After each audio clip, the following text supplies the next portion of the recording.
These images were taken with the same softbox. We got a completely different result. We're going to show you how we did that with a technique called feathering.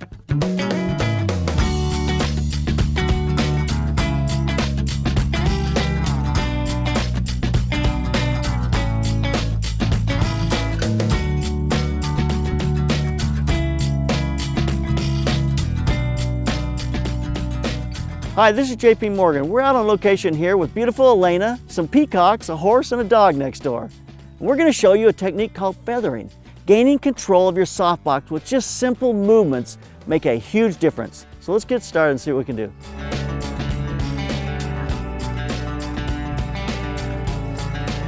So what is feathering? Feathering is using the area of coverage to light just what you want to light. The area of coverage is it's like a large beam that comes out of your softbox. The outside edges are softer, the inside area is a little harder. So what we're going to do is learn how to feather that area of coverage so we just use the outside edges. Now remember, in Softboxes 101, we learned that large boxes don't cover large areas and small boxes don't cover small areas. They cover the same areas. Large boxes are softer, small boxes are harder. But we're going to take the area of coverage, the area, and we're going to start to manipulate that and to turn it and to be able to light exactly what we want to see. So most people just plunk their light down, take their first shot. And what do they get? They get exactly this. Everything is lit. I don't want it all over the grass on the ground. So the first thing I'm going to do is I'm going to take and I'm going to feather this towards the camera. What that's going to do is it's going to take the light off from the barbed wire in the background. So we've moved our light forward, but it's still all over the ground. Now we're going to take it and we're going to tilt it up and take another shot. There's the shot with the light feathered. Light is up, light is towards the camera. I put my softboxes up like this all of the time. I don't need a grid in this situation. I mean, a grid will narrow the area of coverage, but this takes it so that we're using the soft edge of the area of coverage. We're taking it off the ground, and then we pitch it up to get it off from the lower part of her dress. It really finesses the shot and only lights the area that we want to see. It takes the light off from all the areas that we don't want to see. It's almost like a vignette. It creates a nice pool of light just on our subject matter, makes a very pretty light. So let's take a look at some practical examples of feathering softboxes. When I was shooting for my time period art series, I did a shot of a man in front of a biplane. In this image, I'm using two lights.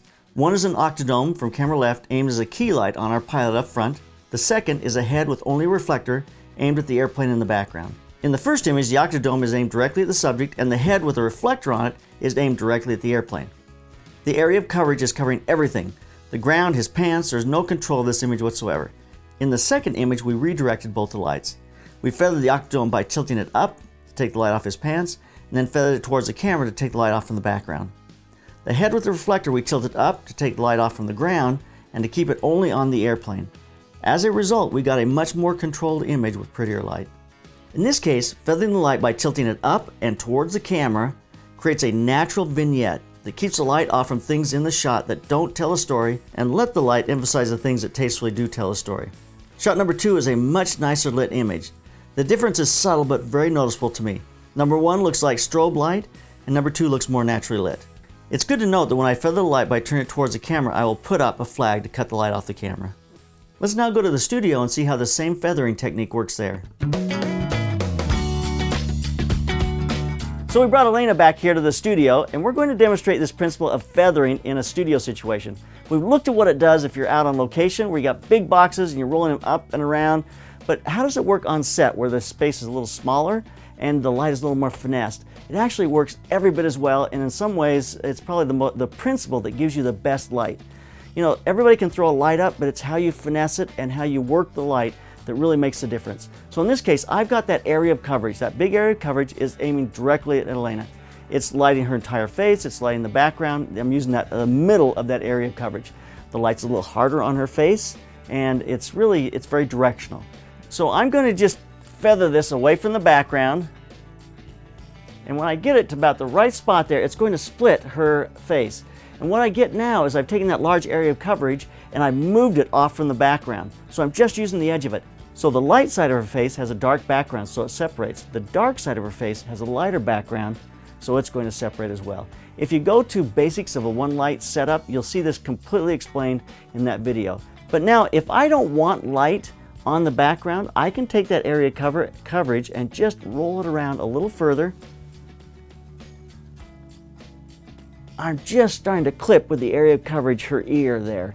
But now I've got a nice light on her face, and I've lost all the light on the background. This gives me the ability now to add a second light on the background and to do whatever I'd like to with it on the background. Okay, now I'm going to take this area of coverage and I'm going to pitch this way up. So I'm going to pitch this up to where I just start to just get the edge of her chin, the back of her ear, so there shouldn't be anything on the background. There's just a little glow on her face. It's going to cut the light off from her neck. Now we've taken and feathered this way off from her face. Now this is with an open face softbox. It doesn't have a diffusion on it, so it's very easy to see because it's a very hard line. Now if you put that cover back on and you put this softbox on a strobe, you can get the same look. But with continuous light, when you put that cover back on, it diffuses the light so much. These lights, the LEDs are just so soft that you don't get a nice hard punch through them like you do with a strobe. But for demonstration purposes, we're leaving it with continuous light so you can see how the area of coverage can be moved around. But we've really moved this around, given a nice look on her face, just a pretty look at the light there. It's just something interesting. Now, let's think about this. What happens if we go exactly the opposite direction? We pitch it all the way down, area coverage on the top, and we pitch it all the way out. What do we get? We get a really crappy looking shot because all we've done is thrown the light on everything we don't want to see, and we've really not lit her very nicely. You could probably make something work with this, but in my mind it doesn't work near as well as up and towards the camera. Remember, you may have to put a flag in front of the camera to flag the lens, but up and towards the camera is going to work. So let's get back to that. Up and towards the camera, right there. So now what we're going to do is we're going to put a fill card in, but we're going to use feathering with our fill card in order to control a little bit of the light on her face as a fill and also on the background. Now we're going to take our reflector and we're going to slide this in. As we slide it into her face, it just opens up the shadow side of her face. Gives us a nice look there of her face. But now with this, we can do one of two things with it. We can either feather this towards her, which is going to brighten the background and brighten the side of her face, or we can feather this away from the background, and that's going to darken the background and slightly darken the side of her face. So there's a principle using feathering with both the key light and now also with the reflector, which is becoming our fill light. With the combination of those two lights and feathering them, there are a multiplicity of different looks you can get. So when you just put a light down and aim it at your subject, you're making one decision that'll give you one look. But when you feather your light up and away and you feather your fill in and out or up and away, it's going to give you multiple looks. Small adjustments make a huge difference. So I hope you learned some things about finessing your light. Get out there, work those soft boxes, look at the light, make changes, really finesse it. Keep those cameras rolling, keep on clicking.